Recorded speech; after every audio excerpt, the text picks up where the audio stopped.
Hello. Today General Hospital will reveal exciting details on Thursday, July 31st, 2025.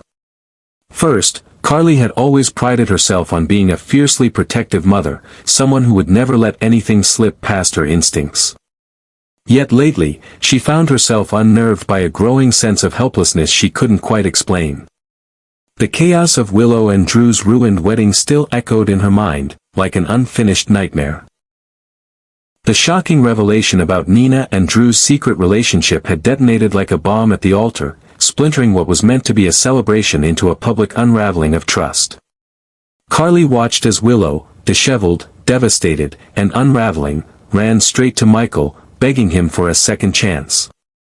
Michael, always driven by his sense of family, seemed conflicted. He had drawn a line, demanded that Drew be removed from the picture, and now that Willow had done exactly that, Carly feared he would fold under emotion and let her back into his life. Worse, Wiley had begun asking to see his mother again. Carly couldn't ignore the weight in Michael's eyes, the way his defenses seemed to falter at Wiley's innocent pleas. It terrified her. How easily her son could be manipulated by guilt, by love, by longing for a complete family again, even if it meant accepting a woman who had once betrayed their trust. But while Carly's attention was consumed by Willow's instability and Michael's emotional crossroads, she failed to recognize the deeper, more insidious threat looming over her family. Jocelyn, her daughter, had been walking a far more dangerous line, one that Carly never imagined her bright, determined child would dare to cross. Underneath Jocelyn's composed exterior and academic focus, there was a quiet rebellion burning hotter with each passing day.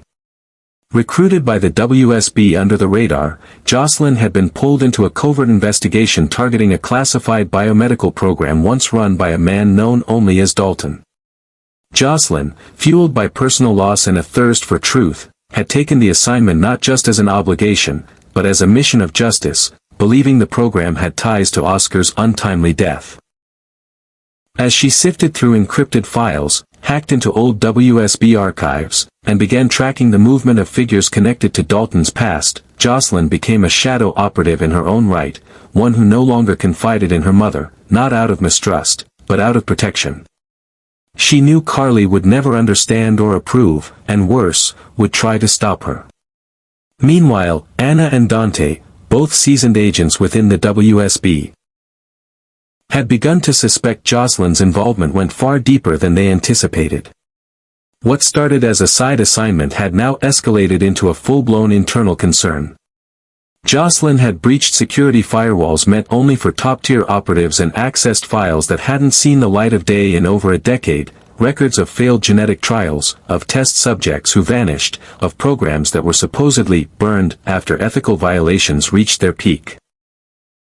Jocelyn's name appeared in a recent internal report flagged under the codename Cerulean, a young asset whose unauthorized actions might compromise the entire investigation if exposed. Anna knew Carly would be devastated to discover her daughter was entangled in something so volatile, but she chose silence, hoping to shield Jocelyn long enough for her to find what she needed, or retreat before it was too late. What none of them realized was that Dalton himself had returned, hiding under an alias in Port Charles, and Jocelyn had already traced him.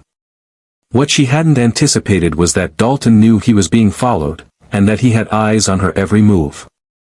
Inside the Corinthos household, the atmosphere had shifted. Carly began noticing small inconsistencies, Jocelyn disappearing for hours with vague excuses, encrypted messages on her phone, and a subtle but chilling tension in the way she spoke.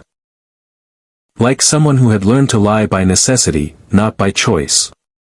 Carly confronted Michael about it, but he was too preoccupied with Willow's implosion to pay full attention.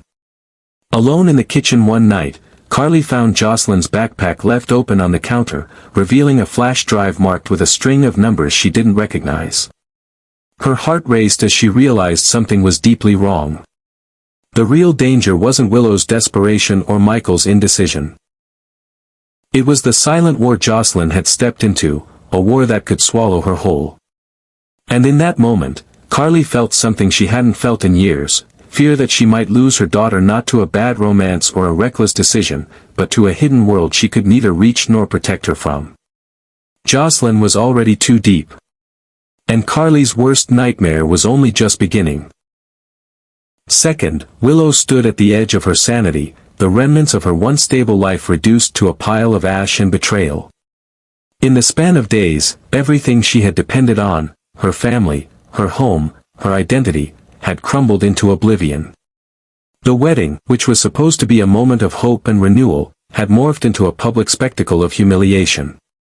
The vows she had once prepared with sincerity never made it to the altar, replaced instead by a silent oath forged in bitterness and fury.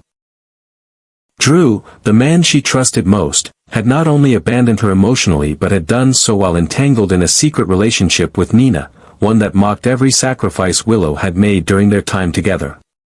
That betrayal wasn't just personal, it was strategic, and Willow knew it. She hadn't just lost a partner, she had been played by someone who manipulated her trust until it no longer served him. And now, she was alone. Not just emotionally, but physically displaced, left without custody of Wiley or Amelia, shut out of the only home she'd ever felt safe in. The most unbearable weight came from Michael's rejection. His cold detachment cut deeper than any lie Drew could have uttered. For all of her mistakes, Willow had believed there was still some thread of understanding between them, some shared memory of their child, their past, their pain. But when Michael looked at her now, it was with a hollow gaze, as though she no longer belonged to the life they had once built.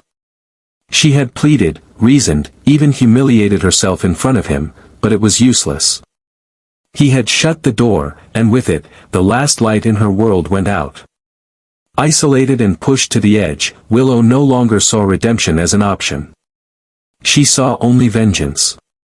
Her love had been her weakness, now her wrath would become her weapon. Every tear she had shed, every sleepless night she had endured, and every time she had doubted her own worth, she began to collect and store in the vault of her resolve, building a rage that no longer needed justification. Willow made a vow, not in front of an altar or witnessed by family, but in the echo chamber of her shattered mind. She vowed that Drew would not get away with what he did. His betrayal wasn't just romantic, it was calculated and destructive. He had manipulated her future, gaslight her into trusting Nina, and left her vulnerable at the very moment she had needed protection. The lie he lived while beside her wasn't simply cruel, it was dangerous. He had played with her mind, rewritten the truth, and now tried to walk away as though he were innocent. Willow refused to allow that. She knew secrets about Drew, details he had buried so deeply even Nina didn't know them. And now, in her deranged clarity, Willow began to plan. Her tears dried, her emotions turned icy, and her thoughts sharpened into something terrifyingly precise. She wouldn't just expose him, she would erase him. She would make him feel the weight of the betrayal he had inflicted. And if it meant his career, his reputation, or even his life, so be it. In her broken world, justice had no rules, and forgiveness was dead. As Port Charles moved on from the scandal and the gossip surrounding the ruined wedding began to fade, Willow disappeared from the public eye. She retreated not in shame, but in preparation. Beneath the surface, she started gathering information, connecting with names Drew never thought she knew, people he had burned along the way, people who had no reason to protect him now. Willow's obsession grew darker with each passing hour. Her once gentle demeanor twisted into a cold and methodical calculation of revenge. Even those closest to her began to suspect something had changed in Willow, something no one could quite put into words, but everyone could feel. They whispered about the light that had left her eyes, the unsettling calm in her voice, the eerie way she would vanish without explanation. What they didn't know was that Willow was no longer seeking peace. She had already declared war. And in her mind, the only acceptable outcome was seeing Drew pay, fully, completely, and possibly with his last breath. Third, when Jason found himself facing more questions than answers, he turned to the one person who had always been tethered to the most painful and mysterious chapters of his past, Elizabeth. It wasn't just about trust or history, it was about necessity. The whispers surrounding Britt's supposed death had returned with an eerie persistence, and Jason, unable to shake the image of the woman he believed he saw at the airport, needed clarity. That flicker of recognition had ignited something inside him, a storm of suspicion, confusion, and aching hope. It wasn't just a case of mistaken identity. He knew what he saw. He knew her walk, the way she turned her head, even the way she carried herself under pressure. He couldn't dismiss it as coincidence. And if there was even a sliver of truth to the impossible, he had to chase it. Elizabeth was stunned when Jason arrived unannounced, especially when he told her about the woman he'd seen. At first, she believed he was just grasping at ghosts. But the more he talked, the more the past came rushing back, the night Britt died, the pain of her illness, the way the hospital handled her body, the gaps in the story everyone had quietly accepted. Moved by the urgency in Jason's voice and her own unresolved feelings about Britt's death, Elizabeth agreed to help. She accessed the old hospital files, digging through data that had been archived and sealed since the day Britt had died. What she found was unsettling. The official report stated that Britt had succumbed to poisoning inflicted during her final moments by Heather, but Elizabeth noticed several inconsistencies. For one, there was no autopsy file attached to Britt's record. That was unusual for someone who had died under violent and suspicious circumstances. Secondly, the death certificate had been processed by a physician Elizabeth had never met, a name that seemed foreign even among the GH staff. And most disturbing of all was a gap in the digital timeline, a 7-hour window where Britt's body had allegedly been transported from GH to the cremation facility, yet no transportation log existed. No surveillance footage. No delivery record. Nothing. It was as if her body had vanished during that stretch of time.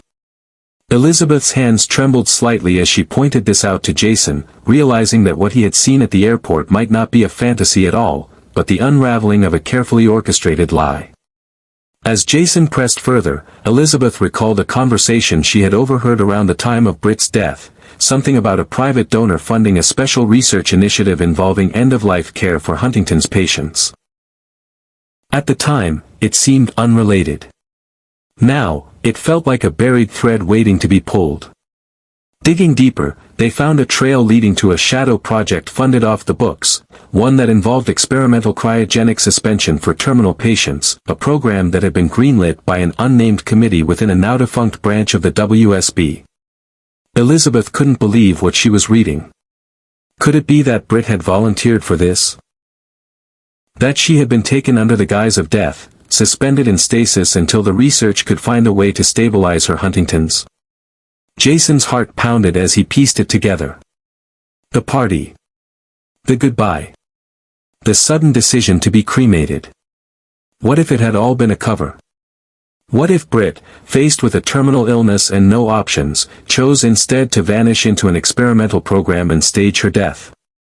That would explain the missing body, the falsified paperwork, and most of all, the woman at the airport who looked so much like her.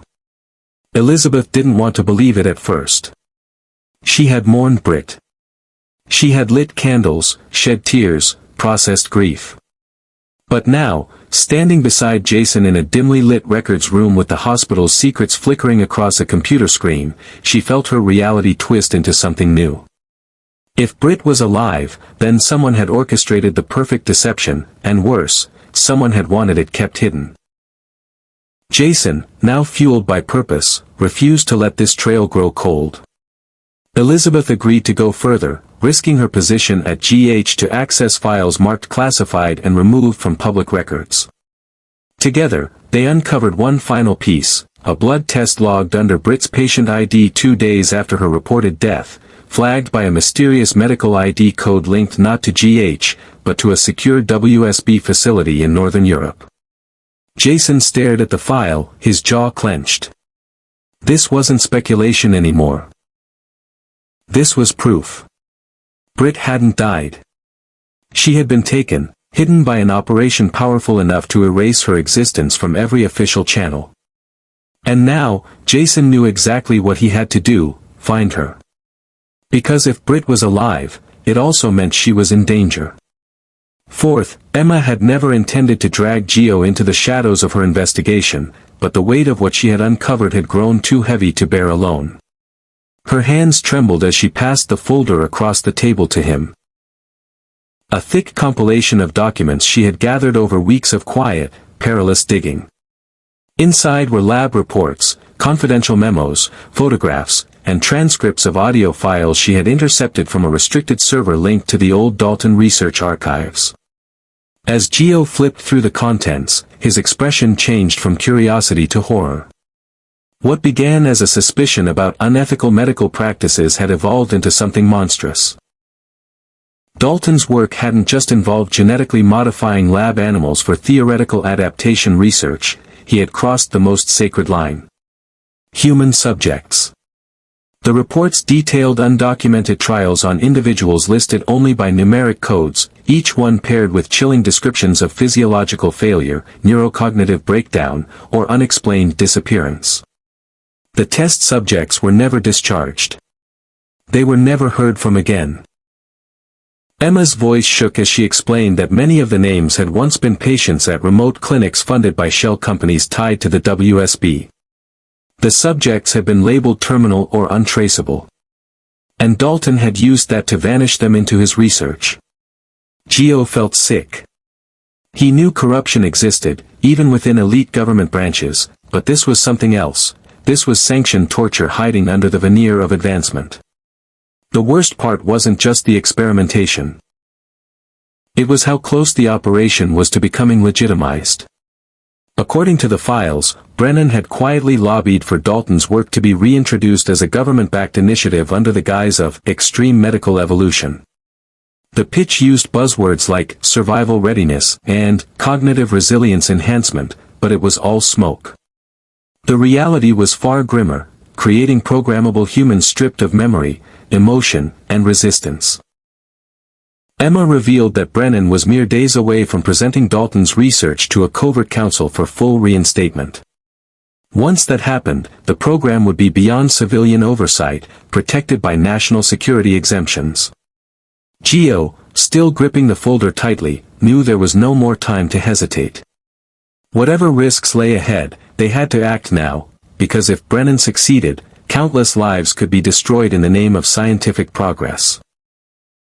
The two of them mapped out a plan with ruthless clarity. Emma had already traced several aliases linked to Dalton's movements in recent months and flagged a facility on the outskirts of Quebec that might be one of the last hidden labs still operating under his directive. She had also identified a former WSB biochemist who had gone into hiding after refusing to sign off on one of the final phases of human testing. Gio suggested they split up. Emma would confront the scientist and secure their testimony, while Gio would head north to Quebec to document and, if necessary, dismantle the lab from the inside. They both knew what they were doing was illegal, but neither could turn away now. This wasn't about politics or personal revenge anymore. It was about exposing something that had already gone too far, before it swallowed another soul into the dark. Gio promised Emma he would not back down, not even if it meant going directly against Brennan and every operative the WSB might send after them. Because truth mattered. And because people had suffered in silence for too long. Their mission had no guarantees, no lifelines. But what they had was resolve, fueled not by vengeance, but by conscience. As Emma watched Gio walk away, preparing to embark on the first leg of their plan, she felt the fear rising in her chest but buried it beneath determination. She had once believed in the system, in the idea that science was inherently good. But Dalton had corrupted that idea. He had turned discovery into a weapon, and Brennan had protected that weapon like a sacred relic. Now it was up to her and Gio to break the silence that had protected Dalton for too long. The only way to stop Brennan's ascent and dismantle the horror at its root was to shine light into the darkest corners of the truth, and they had already taken the first step into that unforgiving path. Finally, Dante sat in the dimly lit room across from Anna, his hands clasped tightly as if gripping the last fragments of control. For years, he had buried the truth, locking it away in the quiet corners of his memory, believing that time would erase what guilt could not. But now, with Jason claiming to have seen Britt alive, the past was cracking open like an old wound, bleeding into the present with terrifying clarity. Dante's voice was low, steady, but heavy with a weight Anna could immediately sense. He told her about the pregnancy, Britt's pregnancy, years ago, a secret never meant to resurface. At the time, circumstances were chaotic, emotions unstable, and when Britt disappeared shortly afterward, he had believed, or perhaps forced himself to believe, that she had made her choice and moved on. But now, if she was alive, the truth could come flooding back. And that truth was staggering. Rocco may not have been born to Lulu as everyone believed. If Britt chose to speak, that fragile truth would explode, threatening the very foundation of the family Dante had worked so hard to protect. The implications of such a revelation were seismic. Lulu, even in her coma, remained a powerful figure in the emotional landscape of Port Charles.